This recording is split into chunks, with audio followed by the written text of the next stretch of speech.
Welcome back to the show, everyone. James, I'm going to allow you to start the show this week with an apology to me. I'm going to allow you the space to apologize to me after your comments last week that I was a pessimist. So I'm just going to give you the floor to start the show. Come on, I cannot give you that satisfaction. Not on a public forum. I'm going to take that because you're embarrassed to do it in front of an audience on a microphone. I'll take that as a win. The Islanders now dropped the last 3 of 4. They did beat the Chicago Blackhawks over the past week. It still hasn't looked all that good. The losses have been particularly bad despite some games with 40 shots on goal. What do you think? I have some opinions, obviously, and I have some notes and things. What say you about their recent performances? Yeah, it's tough because, like I said, I thought last week we were maybe being a little too pessimistic about it. But when you look at the standings, like the Blues are hot and cold. Nashville's a team that's like teetering on, are they a playoff team or are they not? And, they lost the Flyers, last week. And the only win in those 4 games was Chicago, who everybody's beating right now. So, it's not really much to write home about. And it's hard for me to, use the cliche that, they got away from their game just because I don't know if they exactly know what their game is at this moment right now. You and I spoke about last week how they're, working in this new system under Lambert. It takes 20 plus games to really figure that out and get your legs under you.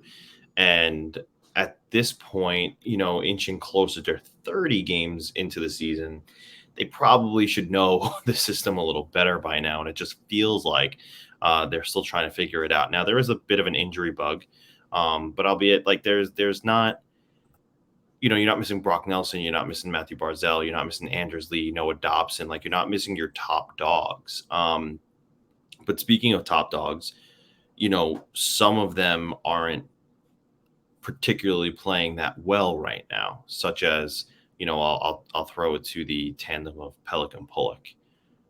Pulock's been fine, but Pelech hasn't been himself. And I think that the lack of success right now has a little bit to do with him. But yeah, not great. Definitely not a great week for them. They definitely need to, clean some things up. I don't know. Maybe they've just been playing so much defense for so long that they're not used to this new run and gun system. But not a great week for them. It's almost, I was trying to think of this earlier today. A little bit of prep for the show and a little bit of just I was so frustrated last night. Yeah, when they came back and they had the momentum and it was a really crummy game. Like even if they won, I would have came on here and complained about it. But the mistakes, and a part of me thinks that the tandem of Trotz and Lamoriello was enough pressure on the team. They were almost playing, I don't want to say scared, but there was pressure on them to do well. And now it's almost like, well, Uncle Lane's behind the bench and they don't have the same focus. Like there's no one on top of them. I don't know how to, I was trying to think of it today. I was going to put it in the notes. I honestly didn't even know how to write it down. There's something awry with the team. I don't think it's a style thing. I don't think it's You think a it's an gameplay accountability thing? Well, I mean, the call-ups aren't working as far as pressuring anybody, the veterans to do better. The benching and the being in the press box hasn't really done anything for anybody. They don't really have, Lambert to a certain degree is only dealing with the cards he's dealt. If no one's being called, he doesn't call people up. He can ask Lamoriello, here's what I need, blah, blah, blah. Lamoriello is going to be ultimately the one that does that. There's some like Clutterbuck's injured. you call up Fasching and Cole Bardreau. Um, Palmieri's out. You need a little bit of blood, fresh blood in there. You get a Holmstrom in there who's playing very well. But I don't know if it's like a part of me is thinking, is it like an Uncle Lane? Like they're just not playing well for him because it's not empty threats. There's just something missing there, like that spark that the tandem of Lamoriello and Trotz had that eventually wore thin. Apparently, last season Yeah. in some part that did wear thin a bit, but I think there's a like, what the hell is Anders Lee doing? Like, where's the leadership on the bench? Like, I think that I don't know that we'll ever really know what the accountability leadership vacuum is at this point, but it's one of those two things. It's certainly not Lamoriello. He didn't change, but like, where the Yeah. hell is Anders Lee? Where the hell are the veterans on this team? What is Lambert doing? Like, how are they playing? Look, and I've said this, I've maintained this, and this was telling me I was a pessimist last week. They've been playing like shit all season. Like that game last night, other nights they just don't let in 7 goals, and they let in 3, and they come back from down 3-1 to win 4-3. Like that's how that season's been going, or 5-4. It's just not happening. It like stopped happening, and I said it wasn't sustainable. They were winning. I was like, this isn't sustainable. This isn't working. And it's not a systems thing. This isn't because the D are jumping into play. This is Anders Lee last night making a bonehead fucking pass at his own blue line, a soft lollipop pass to nobody, presumably to Bavillier, who was 5 feet from him, and he managed to just not get the puck there. It's Pulak with a soft play at the opposing blue line in the dying minutes of the game that you're down a goal after just climbing back into it. It's really not anything more than that. It's accountability and lack of focus, and that's between the ears. Like, that's not a skill thing because we've seen them play really well, but in like 10-minute increments cumulatively in a game, right? Usually later in the game. So the last 30 minutes or so, this team, or 20 or 30 minutes, maybe less, of a team like climbing back into the game and winning. Like, we're not seeing we haven't seen a complete game by them. And then when they do, really, the Nashville game was an okay game. Like, if you're going to lose, that goalie stood on his head. I don't remember who it was for Nashville. Stood on his head. Islanders peppered him, pretty good. It wasn't systematically, didn't look very good at times, but that, like, start to finishy game in a long time this season. So that's why what's going on? Isn't it like, what do you think? Where is the team right now? Yeah, like Trotz had a way about him where he didn't have to you know, get all high in emotion in the locker room and start throwing fits for his team to light a fire under themselves. He knew how to get through to them, just by his through his personality. When I see Lambert, like I have yet to see him get fired up.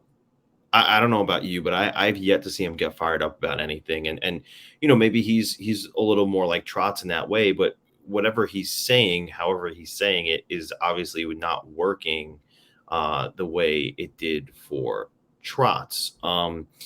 And this isn't me saying it's time to tear things down or anything like that. So don't take it that way. But look at the guys who are playing well, right? It's Matthew Barzell, who's kind of cooled off recently. Um, but then it's Simon Holmstrom. It's Fasching. It's in a way, not in a way. It's Zach Parise. It's the guys who are haven't been around as long as, let's say, the core, right? Brock Nelson, Anders Lee, Josh Bailey, Anthony Beauvillier, Matthew Barzell. I'm not saying tear it down, but what I am saying is they've been playing with each other so long. Have they just become complacent with being with each other on the ice? Have they It could just just be gotten stale. I don't know about right? complacent. It could just not be working anymore. I Okay, mean, maybe there are stale's a better definitely some word. there's some pairings that definitely still work, right? I think Lee and Nelson are great. I think Bailey and Bavillier, you're just cycling between those two guys, and it Right. just keeps not working all the time. Bavillier more than Bailey in a positive light, that he is playing better with that tandem. But like Wallstrom and Barzell don't work as a first line as currently constructed. Maybe there's somebody else that's on that line that helps, that's not a Josh Bailey or a Bavillier again, just because you're cycling through those two players. That third line works.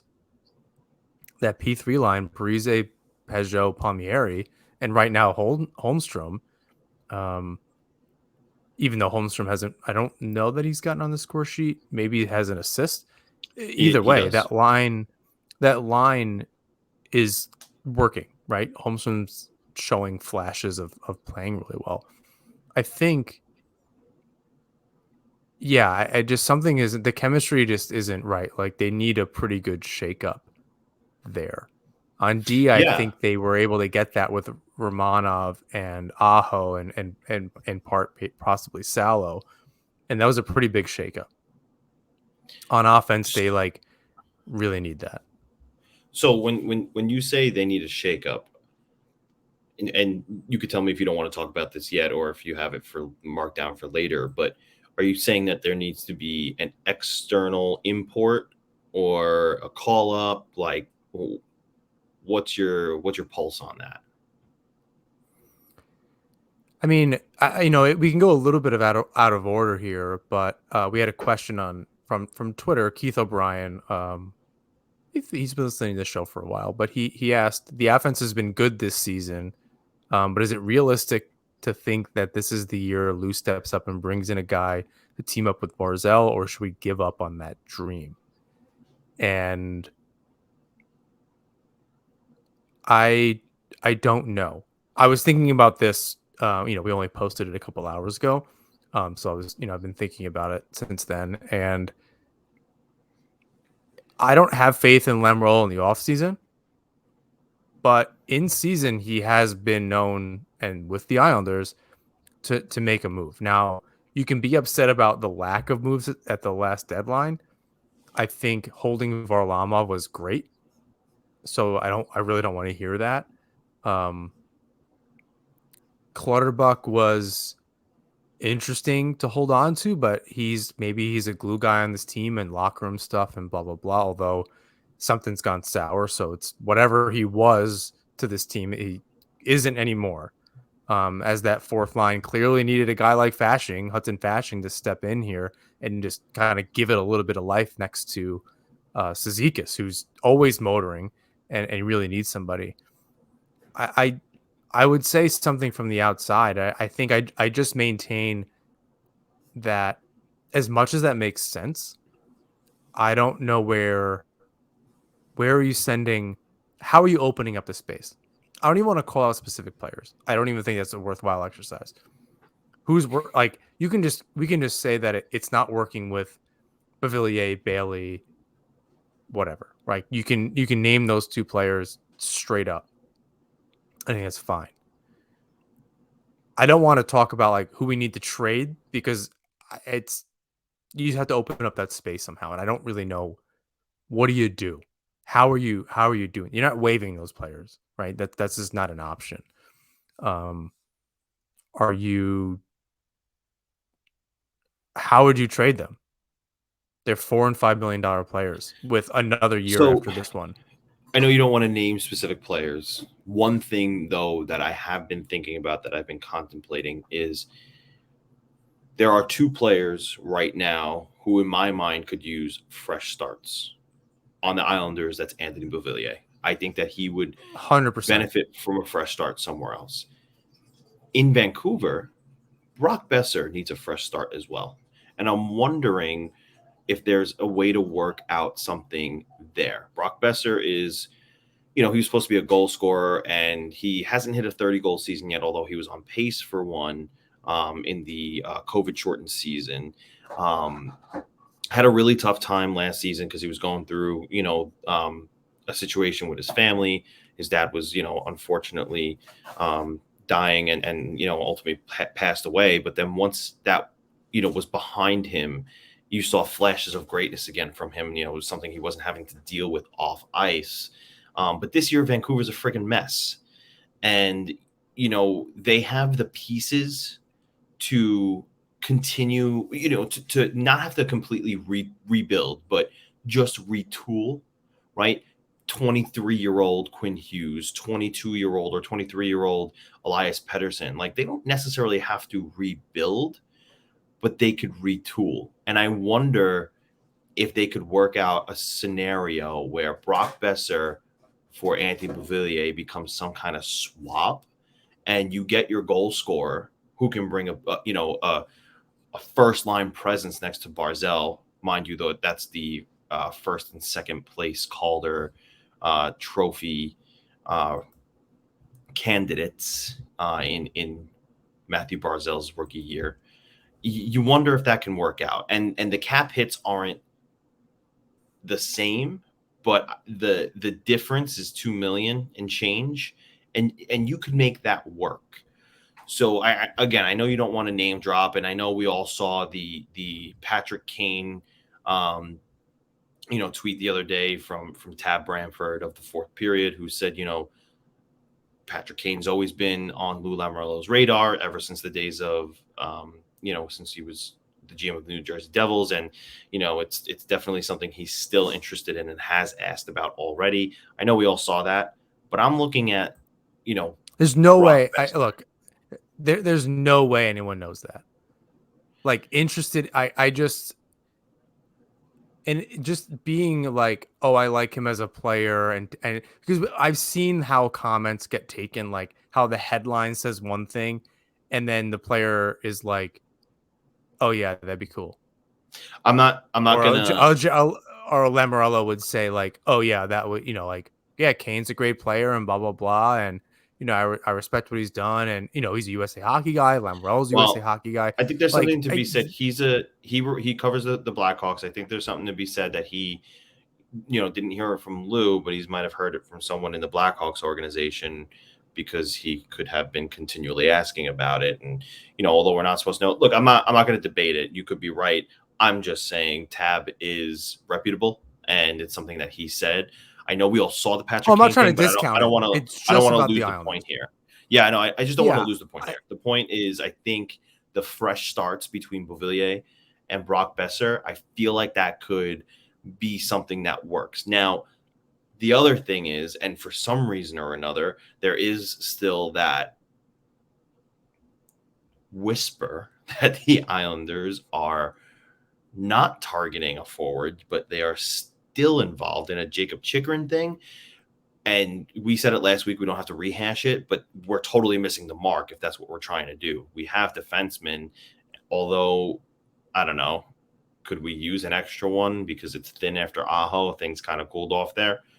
Maybe, but like, I look at the teams in the NHL today, and your best defense in this league right now is a good offense. Like, if you can contain the puck and you can control the puck and always have it on your stick, you're not really too worried about what's going on the other end of the ice. And although the other night Ilya Sorokin didn't have his best showing, and that's the Islanders were exposed because of it, that's not always going to happen.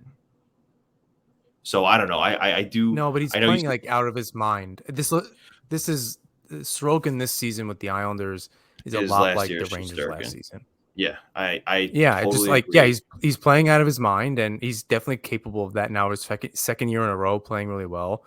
Varlamov has been able to reverse the trend last year. He's 6-3, something like that, which is great. His numbers are much better combined. They're second best save percentage in the league. Yeah, that's what you want to see. They're a little leaky on D. AJ Malesko said that a lot last night. It was great to have her back on the broadcast, by the way. But she mentioned a lot of times, like, the D are just leaving players alone in the high slot. And we saw that a number of times. Tavares scored like that against the Islanders with Toronto. We've seen that. I've called that out a million times, that there's just this last week with Bavillier just like not picking up that player on the way back, simply turning away from them for some reason. I don't understand that kind of thing. So bringing a player in, like, I don't know what it actually shakes up.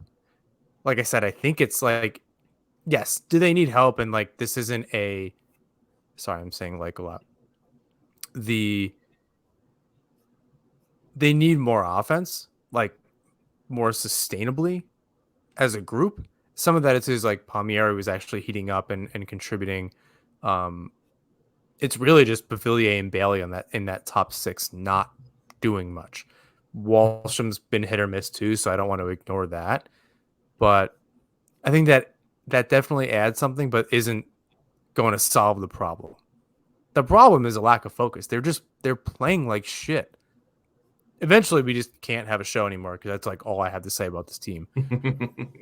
Because I just see the same thing night after night. They're not playing different. Right. That 7-4 Well, game loss against St. Louis is the same as that comeback a few weeks ago. Was it Carolina? They like back-to-back nights, Calgary and then something else. It was the same. And then the Rangers, like, they're not playing well. I don't know what to say more than that. And I think, my next note was, I mean, we got off on a tangent, which is fine. well, hold on before you hit Sure. the note. I wanted to ask you, is there something to maybe giving the locker room a little bit of an injection by sending that message of shape up or ship out, while also trying to improve the team in acquiring a Besser? Like, let's say, for instance, in an alternate reality where Bob McKenzie is not retired and he announces another 1-for-1 trade, Bavillier for Besser, is there something to be said about sending a message, shape up or ship out, while also trying to acquire, a little bit of an upgrade in Besser? Because that's what I think it would be. I think that's fine. Even I don't think it's 1-for-1, frankly. I don't think Bavillier holds up to that, No, I but agree. I'm just like it's spitballing here. Bavillier in a second or Sure. something like that. And for Besser, I don't know if that maybe the Canucks get somebody with a year left and they don't have to worry about a Besser contract. The Islanders then do. Different conversation. Because I believe Besser's a something. He needs a contract. I don't know if he's an RFA or No, UFA. I think he's got a year or two left. Oh, he has term. Okay, then Yeah. that kind of is nice. But yeah, I think that's fine to send that message while actually improving your offense. But I think it's a little bit more than that. I think it's part of it. I think you do that. If you can do that, you do it. Right? You do that even if it doesn't solve your problem. And then you continue to try to solve whatever the locker room thing is. Like between the ears, whatever is going on. I think it's both and, as my boss says all the time. I think that's, yeah, if you can make that trade, you do it. That's not even mutually exclusive. You just make that trade. I think it also sends a message, to your point. Hopefully that cures the symptoms of what's happening in the locker room. But it's almost a little bit more than that. There's too many was this a Capuano thing or Trotz thing? But like too many passengers. Like That Wallstrom was is just unengaged. yeah, that That was was a a Trotz thing. Capuano thing. That's Capuano thing. So, on any given night, it's 2 or 3 of those guys that are just invisible. And I'm not even talking about like, oh, Bailey got an assist. It's everything around that. Like I said, like the Islanders have been winning games playing like shit. You can play a terrible game and get an assist. That's irrelevant. The underlying numbers will tell you everything you need to know about that, about these players.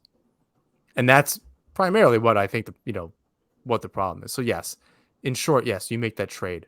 Hopefully that's the start of fixing whatever problems are on this team. But in the meantime, with the players that we are dealing with, do you think we're seeing like a desperate team without an ability to finish? It's like they play third period hockey for like half the game, and they're not necessarily taking good shots. They're allowing really high quality chances against, but they're not necessarily getting those high quality chances for. Are we just seeing a desperate team just throwing pucks at the net? They happen to be going in because of eventually volume shots will, but then they're also letting the volume against. Like those numbers just don't seem to be jiving for me. So I'm pulling up the report from the Predators game because I believe that was the game where they had 40 shots. And Yeah. Yes.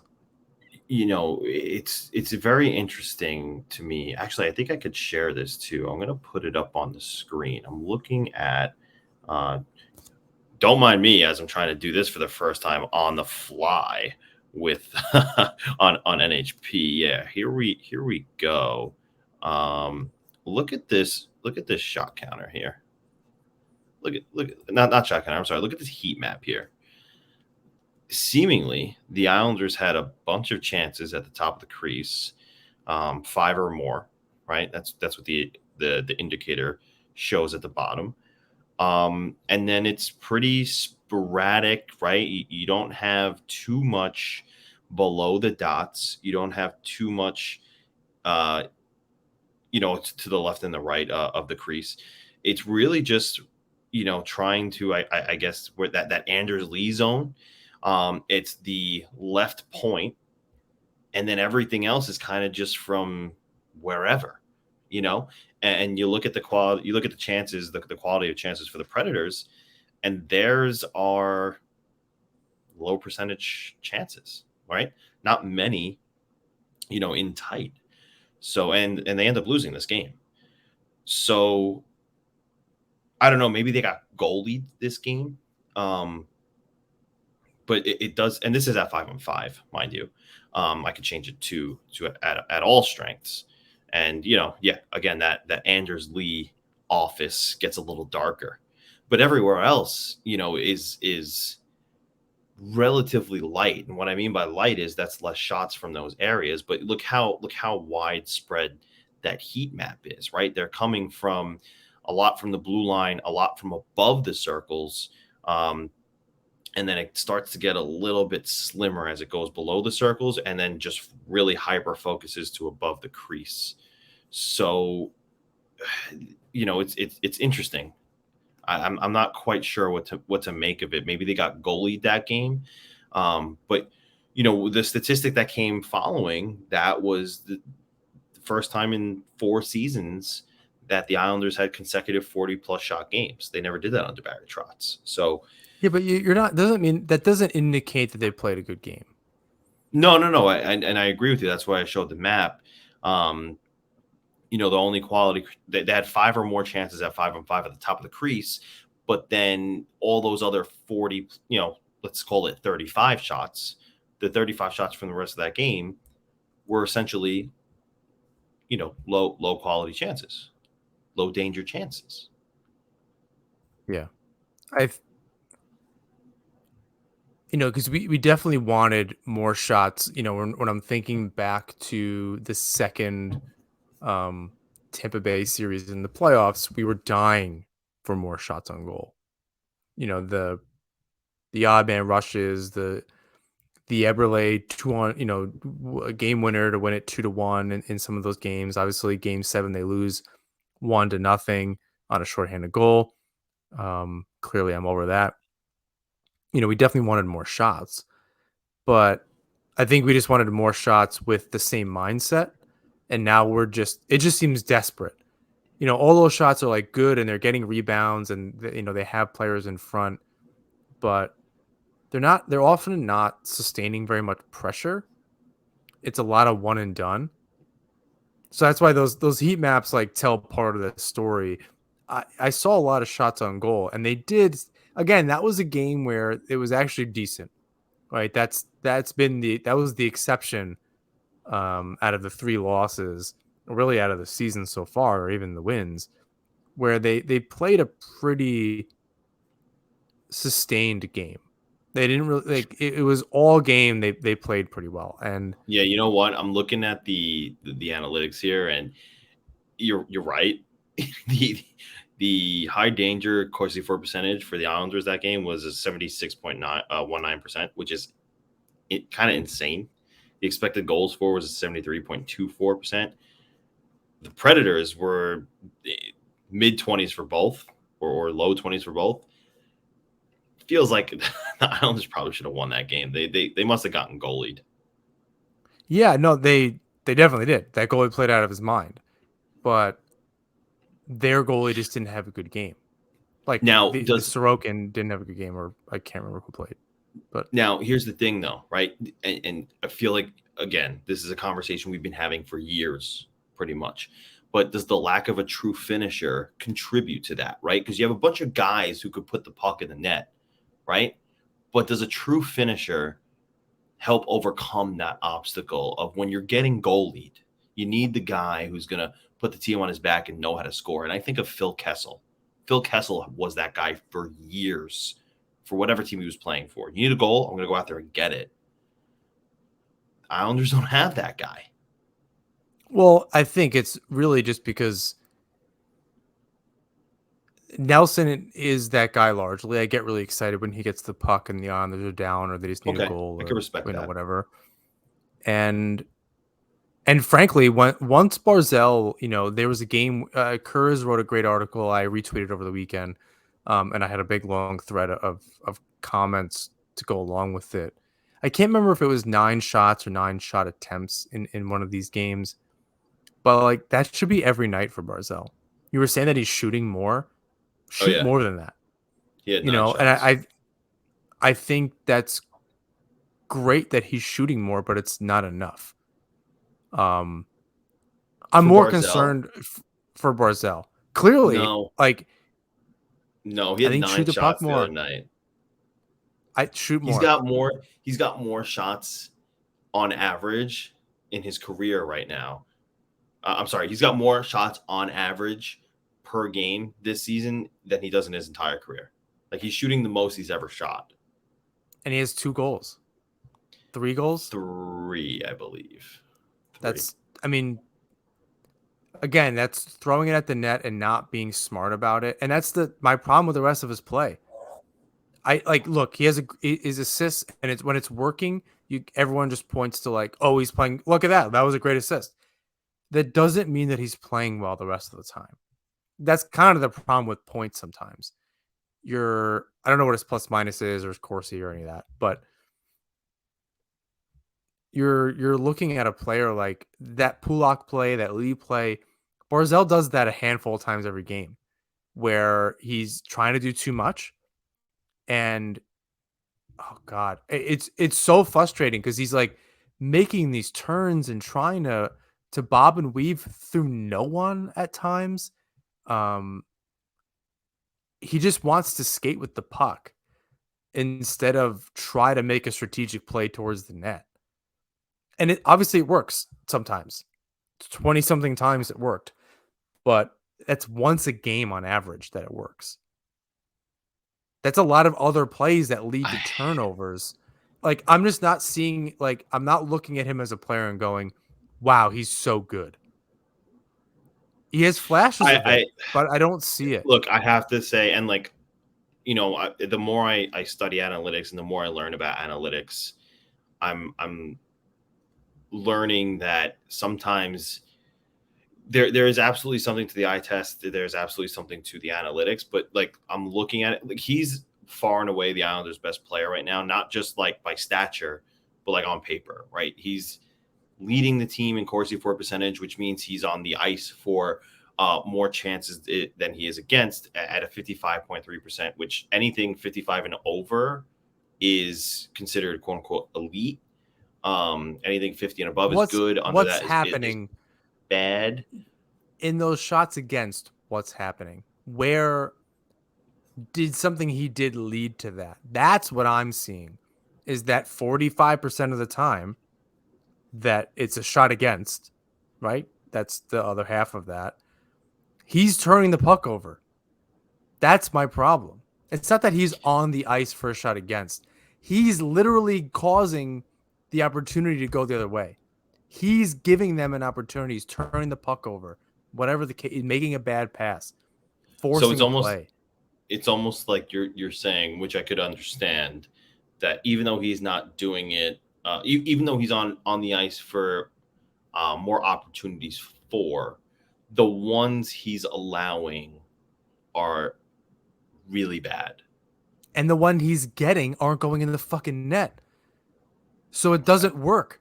That's what I'm saying. Like that's not eye test. That's like watching these plays over and over and over. I know it sounds like the eye test, but you know what I mean. Like that's taking the analytics and then taking it a step further. That's layering on watching the turnovers happen, leading to a chance against. And then he has 9 shots in a game. Whoop-de-doo. Is it bad luck? I don't know. Most of the team's shooting at 10%. It's just him. That's not scoring. Apparently it's because not for lack of shots. Apparently it's not very good opportunities. So what's, when you're talking about like high danger chances, what's that look like for him? Is he producing high danger chances? The 45% of the time when it's a shot against, are they a lot of high danger shots against? That's what I'm looking at. He's got a 51.57 high danger Corsi for percentage, a 60 high danger goals for percentage, which is it's good. Yeah. I mean, it's the assist. I mean, like, because he's a magician like that. Again, I'm not trying to take anything away from him. No, I hear you. But and Barzal is just now, the easy target because he's the Islanders' best player. That's up and down the lineup. That problem is up and down the lineup. That's not just a Barzal thing.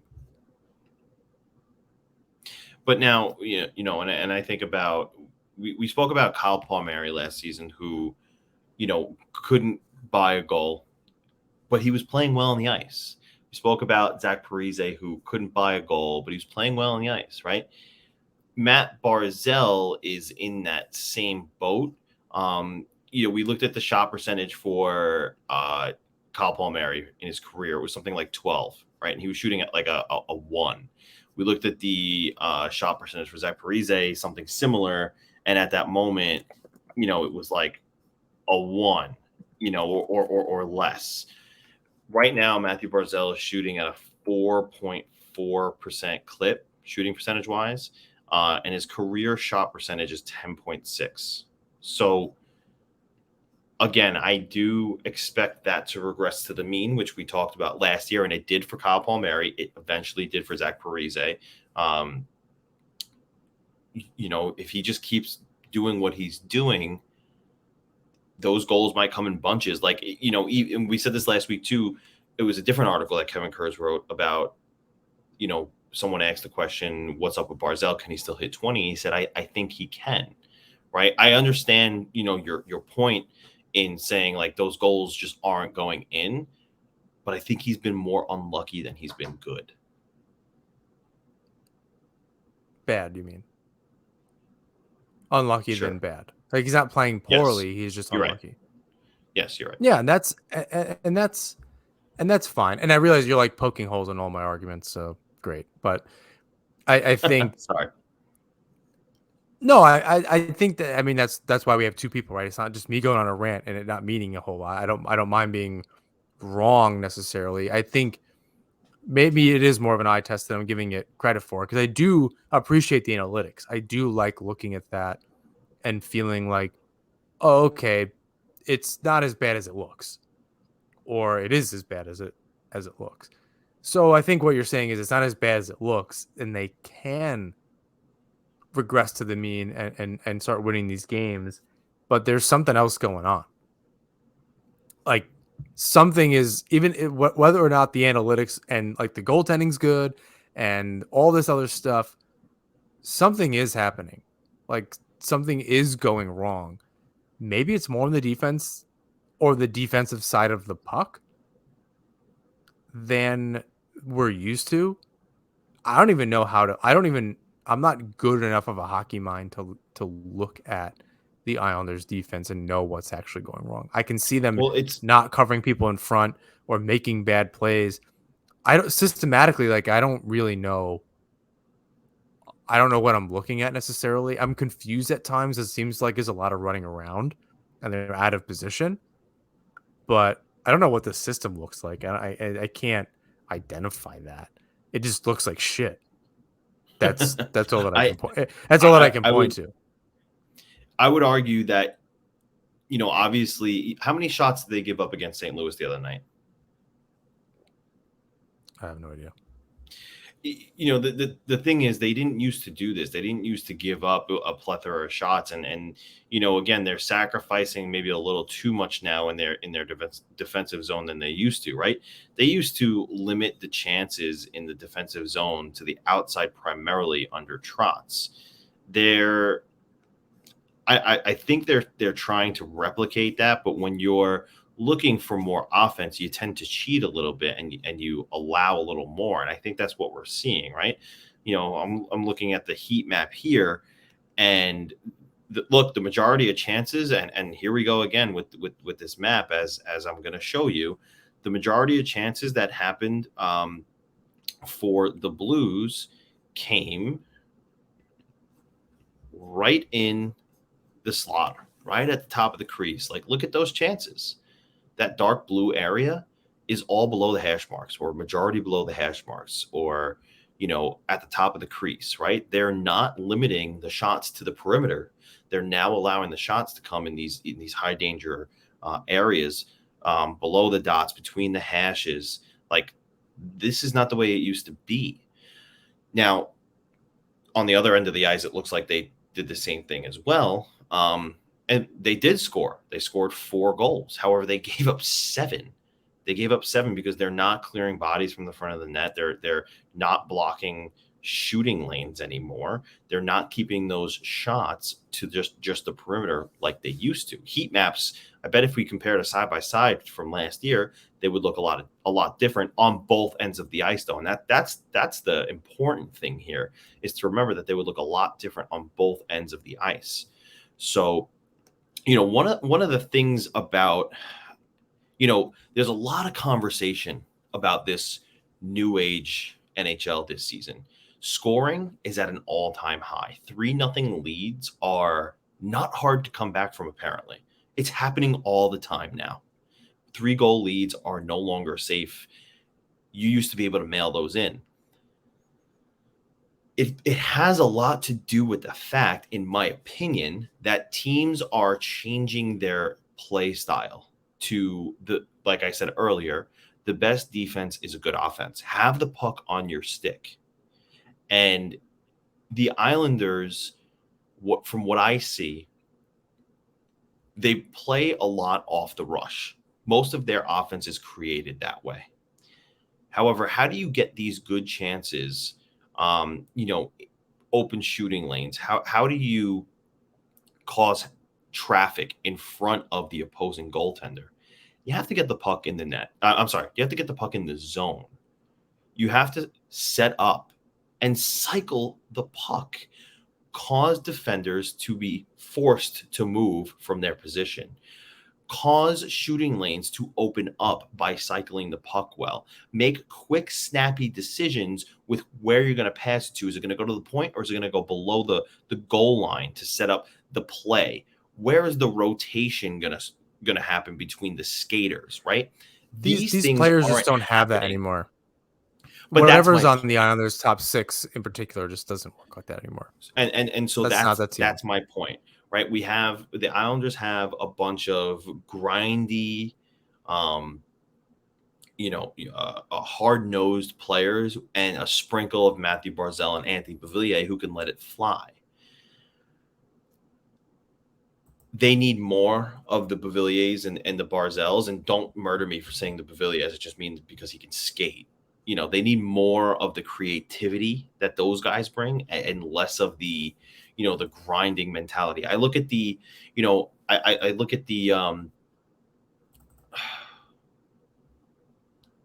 I don't want to. I don't want to say it, but I look at the Devils, right? They have Nathan Bastian on their fourth line, but they have that's it. The rest of their guys can friggin' fly. And look where they are right now, right? Look at the Vegas Golden Knights. They have Jack Eichel. They have Mark Stone. Like those guys can fly. They don't have a ton of grindy, hard nosed guys. And look, there's a place in the game for them. I'm not saying eliminate them, but other teams are changing the not the structure, but the identity. I guess right is that the right word? They're changing the how the team is put together, not the structure on the ice, and it's become so much faster, and it's not just foot speed, but the quick playmaking. And Kyle Palmieri is not a playmaker. Josh Bailey, I don't even know what he is anymore, right? They don't have the guys to make these quick decisions outside of Barzell. They need a little more of that because they don't cycle in their zone at 5-on-5, and you need to. Hockey fans, light the lamp this winter with DraftKings Sportsbook, an official sports betting partner of the NHL. New customers can bet just $5 pre-game moneyline on any NHL team to win their game and get $150 in free bets if they do.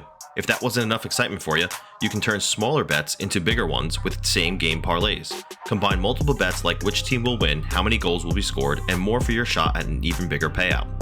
Download the DraftKings Sportsbook app now, use promo code THPN, bet $5 on any NHL team to win their game, and get $150 in free bets if they do. Only at DraftKings Sportsbook with code THPN. Minimum age and eligibility restrictions apply. See show notes for details. Speaking of players that can come in and kind of disrupt the lineup a little bit in a good way, Joshua Hill, longtime listener of the show, always great kind of throwing in some questions for us. He asked pretty bluntly, who the hell is Hudson Fasching? And why is he so awesome? So I wanted to give us, give him some airtime. He got his first goal in his second game with the team, playing on that fourth line with Matt Martin and Cizikas in Clutterbuck's absence. Cole Bardreau did get a chance on that line. He had an up and down game, and I thought he played really well. I would have liked to see him, if Clutterbuck didn't get re-signed or something. I really liked him as a player to kind of fit in there, even though he's a center in Bridgeport. However, Hudson Fasching really came in, and yeah. I love his energy. I think it's fantastic. It reminded me a lot of Bardreau a couple of years ago when he came in. I believe it was like he scored in a penalty shot goal against, was it Ottawa? Yeah. And you could even NHL goal compare that to old school cases Cizikas before he had all this mileage on him. Oh my God, yeah. I mean, if you remember, and for fans that just if you don't remember or you didn't see it or whatever the deal was, go look up the Penguins series in 2013 and that playoff series. Oh, I love that series. I think that's through last season, because I think the Islanders' identity is different, and that ultimately may be the problem right now, is they need a new identity.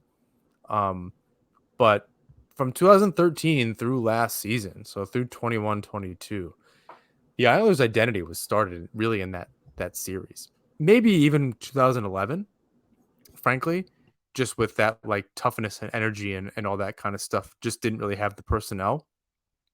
But that 2013 playoff series was so good, and watching Cizikas play through that, Fleury played like horse shit, but that was really good for the Islanders. It was super exciting. I was at one of those games. I loved it. It was great to just be back in the Coliseum like that. But yeah, Fasching reminded me a little bit of that. He just had that energy. What did you think of his game? Either last night or one of the other games that the other game that he played in. Yeah, no, I mean, like it's almost like you look at him as a guy who you could maybe recreate that identity line with. He's a little older. He's 27, and I saw a funny tweet earlier today. 40-year-old journalist writes, can you believe Sidney Crosby is on pace for the second most goals in his career at age 32? That fossil. Like it's funny how we reference the age of hockey players and say like, oh, he's a little later in his career at 27. But here I go. He looks like one of those guys who, if he sticks around a little bit, he could bring that energy, right? And you almost wonder if you could recreate that identity line with a guy like him, who's been a bit of a career journeyman. Like he was drafted to the Buffalo Sabres, and on his Played way with there, Arizona. he took the NCAA route on his way to the NHL, then got drafted by the Sabres, went to Arizona, played in their AHL system in, I believe that's Tucson. Tucson. And then, and sorry, Tucson, you're right. I always do that. And I always remember after, no, idiot, it's Tucson. Anyway. Yeah, reading's hard. It's fine. Oh, shush. And then he found his way to the Islanders, and it's one of those things where it's twofold. Like, one, he's looking to make an impression because he is hungry and he wants to continue to, one, play in the NHL, and two, stick with the Islanders, right? There's an opportunity. There's guys out with injury, and he wants to stay. He wants to stick. So there's something to be said about that internal healthy competition, and he's taking advantage of that. But I thought it was great. You want to see that from your fourth liners. You want to see that energy, and for him to be able to pop that goal was awesome. So if that can continue, if he can keep bringing that, you've been wondering for years if Cal Clutterbuck's going to retire. I mean, this guy just can't stay healthy anymore. Maybe he becomes part of the new look fourth line. But, again, it's just 2 games. Let's not get ahead of ourselves here. But you do wonder if that persists, if we're, a little new injection here, a trade deadline injection there, and suddenly there's a whole new energy around this team, and suddenly they're playing faster again. So you wonder. It's entirely possible. I don't know that it would take a whole lot. You wonder if, like, just Palmieri coming back, you add in Fasching and you make a trade or something, maybe that's enough. Maybe it doesn't need to be a whole lot. It just needs to be just like the back end. It's 2 new players, and Aho's even been around, but it's 2 new regular defensemen on the back end. And really, adding in Dobson full-time last season, like the whole 50% of the lineup of the back end's different. And Salo being around as the seventh defenseman is also a big deal. So you just have a much different feel on this team than you have in years past. Yeah, I wonder who would, Zizekas is going to be around for a little while. His contract. So you wonder, with Matt Martin, who might have another year left after this. I'm not entirely sure. The new look fourth line, I think they can continue to build that around Casey Zizekas pretty much. I think there's a certain expectation of what that line does. So yeah, it's entirely possible. And talking about players that have come in and from Bridgeport and made a bit of an impact, Simon Holmstrom has really come in, showing some real flashes of speed. He's definitely shown the pace of the game gets to him a little bit, and at times you can tell he's very tired. But for the most part, I think even Lambert has talked about his hockey IQ. You definitely see him in the right position a lot. He's figuring out, like I said, the pace of the game and where he needs to be and all that kind of stuff. And I think that's fine. What do you think of his showing so far this season in limited play? Yeah, the limited play looks good, and his analytics look really good as well. I know I'm totally hockey nerding tonight with all these analytics, but I tend to look at them just because, like I said, I've been learning about them more and I'm fascinated by them. And it does tell a story, not the whole story, but it definitely does tell a story. And, again, limited minutes just 7 games and 78.5 total minutes of time on ice. But, again, like I said, anything 55 and over, when it comes to analytics percentage, is considered elite. Now, am I calling Simon Holmstrom an elite player? No, but he's doing well in his limited role. 57.25 Corsi for percentage, 65.99 expected goals for percentage, 66.67 high danger Corsi for percentage, and high danger goals for percentage. He's just doing the little things right to contribute in the offensive zone. He's fortunate to play on a line with Matthew Barzal, and it's the puck's going to be on that end of the ice more often than not when he is on the ice. But he's showing and he's that splitting he's time adequate. with the third line as well. Yeah, but he's showing he's adequate enough to know what to do with the puck when it's on his stick.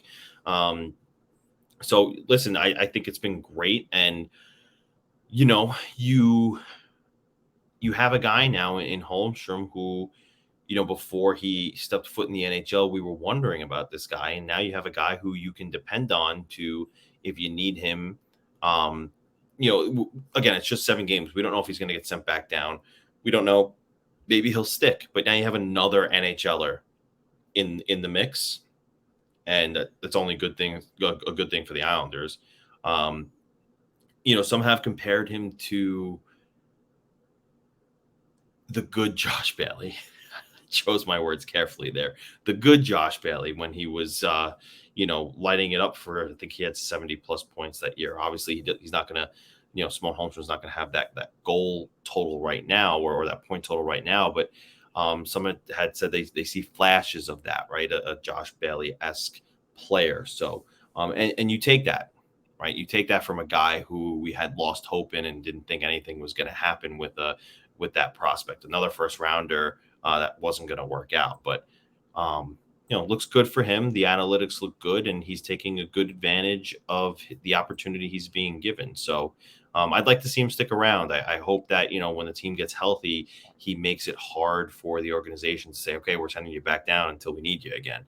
Because, a little bit of youth in the lineup is definitely necessary in today's game. And, you hope that he can overcome that fatigue factor that you mentioned. Yeah, I noticed it in particular last night where all of a sudden he was a little slow, and then a couple shifts later, he had great back check and a couple of opportunities like just collecting pucks or skating with the puck. It just looked a lot better. Yeah, it's hard for guys like Holmstrom who go from playing the AHL schedule, which is like, a couple of games between Friday and Sunday, sometimes one during the week, to the NHL where it's like every other day. It's difficult. It's a different kind of conditioning that you need. But by him being up here, he's gaining that conditioning. So I'd like to see him stick. Definitely. I wonder what they do with the lineup. To your point, do they send him back down? Palmieri comes back. Clutterbuck comes back. Well, a guy like him really opens up the opportunity to be able to ship someone at some point if it comes down to it. So that's entirely possible. I think that's a good point where you're not necessarily, if maybe you do ship a Bavillier out, you can. It really depends on what the return's for. If you're just opening up a roster spot and the salary cap spot, you can ship them out and get an asset back and to pair with something else to send out. I don't know what any of that looks like. But yeah, I think there's some roster management that definitely needs to happen. Lamoriello has his hands full. It's a good problem to have in terms of internal candidates like a Fasching and a Holmstrom that you can bring up and down, and you have this, someone to plug a hole in your roster, and hopefully one day can be a long-term fix in your roster, a long-term part of your roster, rather. Speaking of long-term parts of your roster, Pelech had a pretty serious injury last night. Looked not great. I would not be surprised if he was not in the next game. Does this mean the return of Robin Salo at least in the short term? And what are the Islanders doing in the long term? It really depends on how long that long term is. If it's a concussion and he's out 3 or 4 weeks, and I'm speculating here. I don't know what concussion. Depends on how bad it is. Depends on what his recovery is. We saw the issues with Sidney Crosby for so long. It could mean Impelic's out for a very long time. It could mean that he bounces back and he's back maybe by the next game. Who knows? It didn't look like it. It looked like he was pretty dazed. Does it mean the return of Robin Sal in the short term? In the long term, is that enough of a fix for the Islanders? It could be the return of Salo. I could even see Grant Hutton maybe getting a shot because of the not the similar play style, I shouldn't say that, but the same type of defensive defenseman. Or does it push that Jacob Chikrin needle? It's another thing that, depending on how long you lose an Adam Pelech for, that you go out and you get, some reinforcements. And, the only reason why I say Jacob Chikrin is because that's the name that keeps coming up, everywhere. Not necessarily the same kind of defenseman as an Adam Pelech, but if he's going to play in partnership with Ryan Pulock, well, there's your stay-at-home defenseman who can, defend well on his own end, and then you have, Jacob Chikrin who can move the puck and be a bit of an offensive creator there. So you wonder. Yeah, Chikrin has 6 points in 7 games, so his injury seems to be he's playing made really him no well. worse for wear. He's playing well, and he has 2 years left at $4.6 million.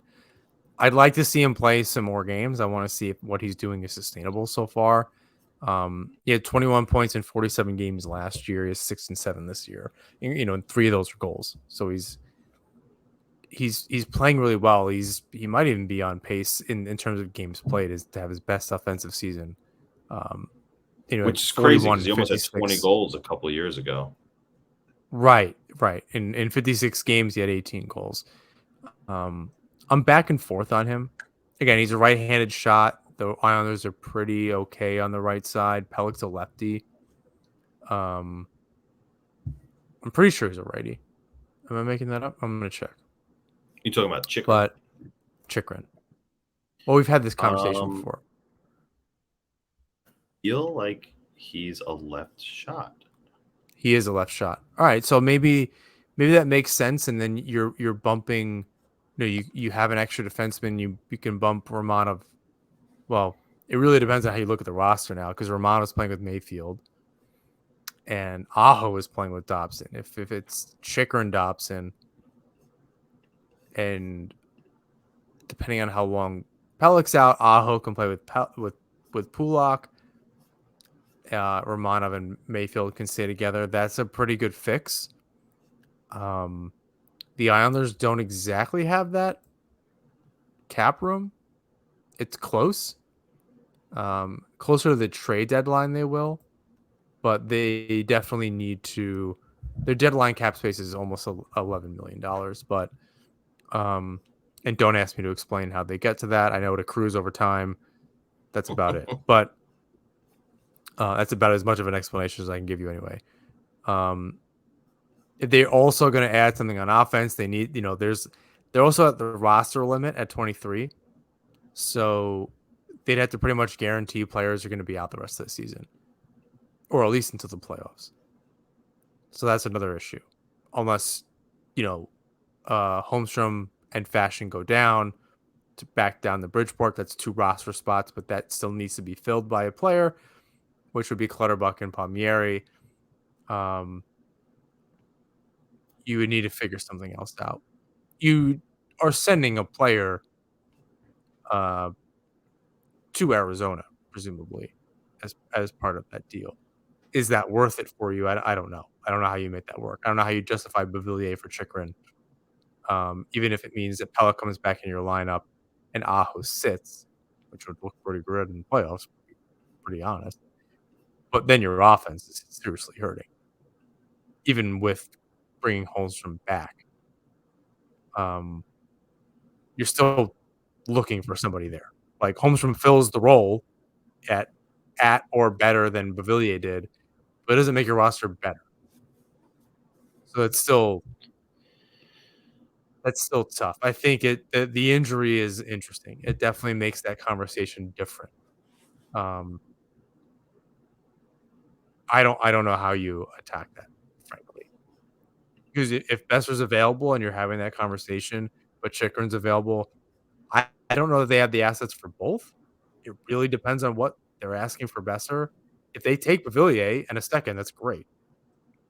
But I'm not sure. But then what are you giving up for Chikrin? It's a first, Right. at least, if not two, which is I think outrageous. the cost has come down from like 4 controllable assets to 3. And I think it's like it might be 2 first round picks and or is a first round pick an NHLer and a prospect, something along those lines. It's less than it used to be, but it's still a lot. Yeah, and if Dufour and Ratu are closer than, Lamoriello admittedly made public at the beginning of the season, like right after camp ended, I don't know. Do you just want them on your roster? Like, or do you just kind of rebuild on the fly that way instead of waiting and making trades and this and that? I don't know. I give it a shot internally first. Make one trade and get like a real first liner, or do like a free agent signing or something. But I don't know. Bring those players up, see what they can do. Holmstrom's showing it. If you can keep Parise around, if you get, if you get 2 players off your roster somehow, and you can add those guys next summer, internally, I don't know. I say you make it work one way or another. Risk losing Johnson, I guess. Like open up that roster spot for God's sakes. Well, I mean, can we talk about that for a minute? What the hell is going on with him? Are they just keeping him Nothing. around to fight? I don't know. Even Because honestly, he fought why and it didn't look good. Like it wasn't. I don't know that he won that fight. So like I'm why not sure why he was there. why are we bringing up Fashing if Johnston's there? Use him. And this isn't me saying send Fashing down. He was great. My point is Johnston's still here. I've What are said we doing? for a long time, Martin and Johnson do not belong on the ice together, and they did that for a couple games. I think they were on the road, and they didn't have a choice, and it looked like shit. That was the problem. They got back. They had an opportunity to bring the guy up, or they just had enough. Like this we're not playing. This is not a thing that's happening. Like you can't have. I said this after the Flyers loss. I really don't care that they fought in the beginning. They lost the fucking game, and they look terrible. That's not worth it. Put the guy in waivers. Get him out of here. Get him out. I don't care what the cap hit, whatever. Get him out of here. He gets claimed. It's whatever. It doesn't matter anymore. It's not worth it. Even when Martin's gone, it's not even a replacement. Like he's not even that good because he can't skate. Martin actually skates better than him. Still, it's not worth it. You know who is really good, and this is Islander related because his dad is the coach of the Bridgeport Islanders. Friggin' Tage Thompson. He has 5 goals and 6 points in the first 30 minutes of play. What? Yeah, Barzell has 3 goals in the season, and they've played Columbus a couple times. All right. Moving on. Next week in the Hockey Writers, John Zella hates Matthew Barzell. Yeah, right. Yeah, just for the clicks, baby. Just for the clicks. I want to talk about two last things here. We have one more question, and I think it would be remiss if we didn't touch on Zach Parise at least a little bit of length. Is he the best Islander forward this season? He's always been the best Islander forward since he signed the dotted line.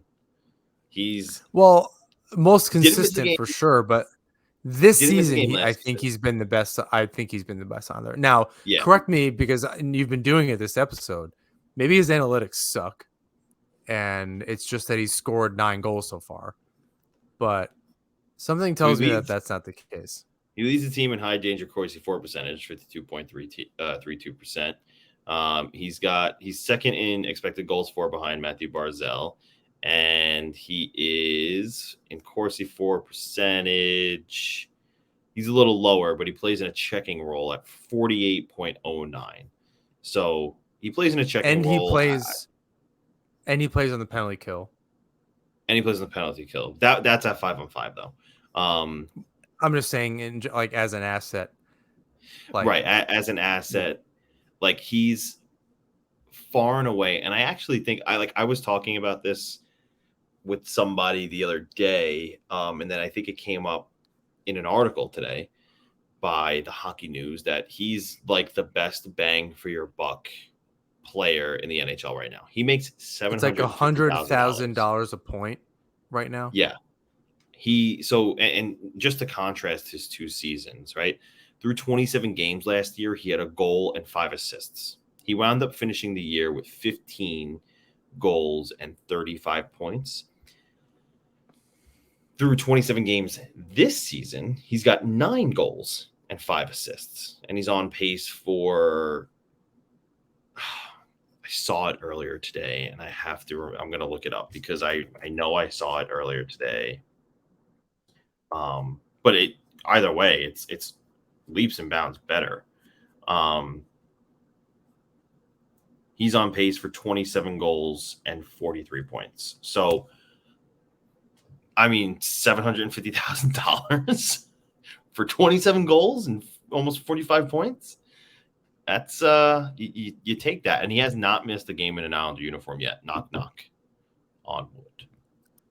Yeah, I think for not even just for the money, just shift after shift, playing what we know as Islander hockey, what the identity of this team was for a very long time. Yeah. He, along with Cizikas and now Fasching and Martin, and I think Peugeot for the most part. I think he does that. He's 38. And Palmieri. Yeah, I think that bottom 6 is continuing to continue that identity and be the real carriers of that DNA for the team. But Parise is just playing out of his mind. I think for the most part he's been consistently the best Islander night after night. Not skill, not this and that. He plays north-south. He just plays a good game. It's really not that flashy. I think he has 4 or 5 goals in the last 5 games. It's crazy. So I think we'd be remiss if we didn't say that. So I'm glad we spent a little bit of time on that. Last question, a little bit of fun from John Filippelli here, another listener a longtime listener of the show. If you went back in time, we've had Romanov for close to 30 games now. Do you still do that trade? I'm simplifying his question, of course, but if you go back in time, would you still do that trade, kind of knowing what you know now about how Romanov's played and what we gave up? Yeah. Yes. He's been great. I think other than he was on the ice for 3 goals against that with Mayfield the other night, which was rare for them. They've been playing very good. No one played well the other night, but particularly that pair. They were stuck out there for a lot of goals against, and which is uncharacteristic because I think in that first week since when they were put together, maybe a week to 10 days, they weren't on the ice for a goal against. So they were playing particularly well. That doesn't really tell the whole story, but that's a pretty good punctuation anyway on their play. I'd say also I would do it as well. I wonder if it stopped them from doing something else. But for the most part, I think it's fine. You needed to make that defense better, and you needed to get them younger. And if it's part of a multi-year process to kind of get this team to be better, fine. If that's what you're able to do this offseason, whatever. The offense just remains the biggest question mark. Right. And again, in that position, when you're drafting 13th overall, you hope that they turn out to be what Romanov is and will grow to be. Because, I understand that he's not exactly lighting the lamp, but he's been good defensively. He throws good hits. He doesn't put himself out of position. And I could see him continuing to grow here. He's just 22 years old, and I think there's definitely something to be said about, and perfect example is Tage Thompson. There's something to be said about looking at the sample size of a player and writing them off too quickly, because I think that happens a lot. He's 22. Tage Thompson, I just saw the graphic. It took him like 4 seasons to get his shit together. This is Romanov's third. Like, let's not write guys off before they have had the chance to figure out what North America is. Like, if I'm being honest, he hasn't even been here very long. So, patience with a guy like Romanov. I think he's been fine, and he's just 22. He'll be good. I think that's a good point. Yeah, he's been good, and he's so young. I think it's well said. I needn't repeat what you said here. I don't have anything to add there. Anything else on the last week in Islanders hockey, or are we ready to wrap this up in a bow? No, I think that's it. Tough game ahead of them this week in New Jersey on Friday. I think they play back-to-back this weekend too, right? And at home against Carolina on Saturday, so it doesn't get any easier. And then next week, by the time we record, they'll have also played Boston in Boston. So it's going to be quite the next 3 games for the Islanders. Big tests, and can they pass? We'll see. Yes, definitely some big tests with teams around them in the standings. They finally fell out of the top 3 in the Metro. They're going to be playing a good Carolina team that they did not play well against earlier this season. So that rematch will be really good. And they've had a lot of these games where it's like, oh, this is a good matchstick game, or this is a good litmus test, or whatever you want to call it. And they've just done it over and over where they've just not met that test, or at least not done it consistently. They've come back and they've won these crazy games and these comebacks, and they've beaten good teams. I don't think it was Colorado and then Calgary and then the Rangers. Like, that was a great streak. That was a fun little thing that they did. They still had to come back in all those games. Oh, they won against the Rangers, I think 3-0. But be that as it may, they still didn't play a lot. They very, very well. They had a lot of. The Rangers were on top of them the whole game, and that's the game that they played. They're very quick. These games against the Devils, Carolina, and Boston, they can find themselves on the outside looking in pretty quick if the Rangers get their shit together. And not to mention that those are the teams that you're going to be facing in the playoffs. So you need to step up. You need to shape up pretty quickly. Hopefully they can do that, because it's just been very frustrating to watch these games.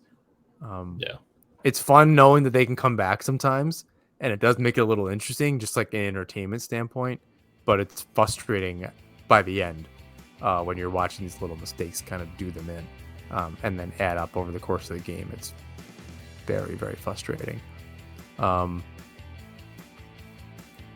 the meantime, please rate, review, subscribe wherever you listen to and watch the show. You can follow us on Twitter, Instagram, and YouTube at Aspen Hockey. You can find James' work at the Fourth Period. You can find mine at the Hockey Writers. Make sure you subscribe to Isles Fix to get your game recaps and daily recaps of practices and different things 5 days a week. James, bring us home. Until next time, all. Let's go Islanders.